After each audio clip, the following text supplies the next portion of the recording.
in the city and county. Last Tuesday, Buncombe County Commission had its only public comment on the 2019 fiscal budget. $334 million in tax revenue were allocated with a flat rate, which means property taxes will neither increase nor decrease this year. There was a reserve balance proposed that is $93,000 more than the minimum, and those funds can be used later in the year for emergencies or unforeseen expenses. In line with the family-friendly Affordable Buncombe initiative to allocate additional revenue from the sale of Mission Hospital, County Commission is putting $3.8 million into their Affordable Housing Trust Fund and $3.6 million towards early childhood education. For public schools, the largest part of the budget, the draft proposes $2 million less than requested by both Asheville City and Buncombe County schools, with AB Tech's request short by $1.2 million, and the rest affecting other schools in the city and county. Recapping the pre-meeting, where commissioners met with school leadership, County Manager Avril Pinder noted that the major increase in county school funding was for staffing, and that they would revisit the decision to stay at the recommended 4.2% increase after the state budget is approved. This is a good example of what happens when federal and state funding shortages put pressure on local budgets. North Carolina has become notorious for underfunding teacher salaries, and we'll soon see if pressure from teacher strikes and voter participation means a shift in leadership and priorities in Raleigh.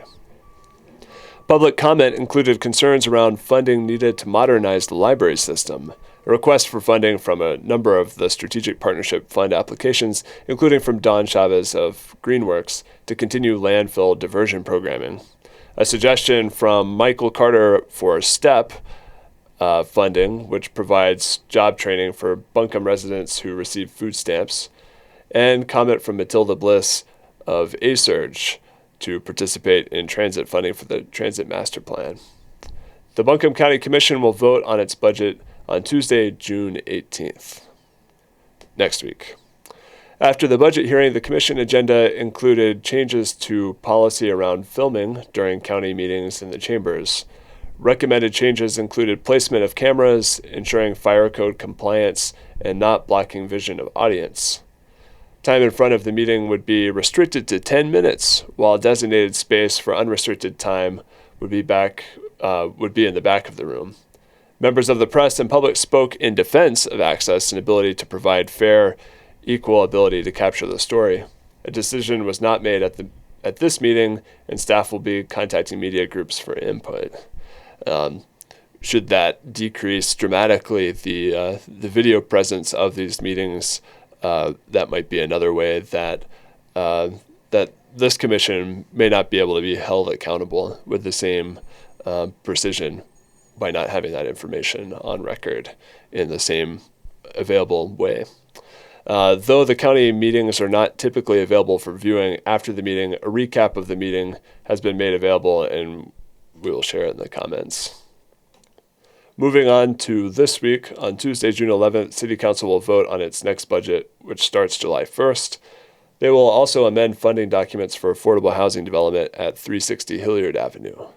There are a number of board and commission openings that may be appointed, and based on the board and commission committee recommendation earlier in the afternoon, Council may choose to allow volunteer members to serve longer than 2 terms.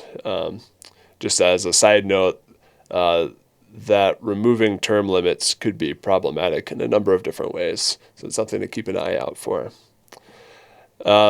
Special thanks for this information from Kim Roney, and thank you all for joining us for the weekly update on JM Pro.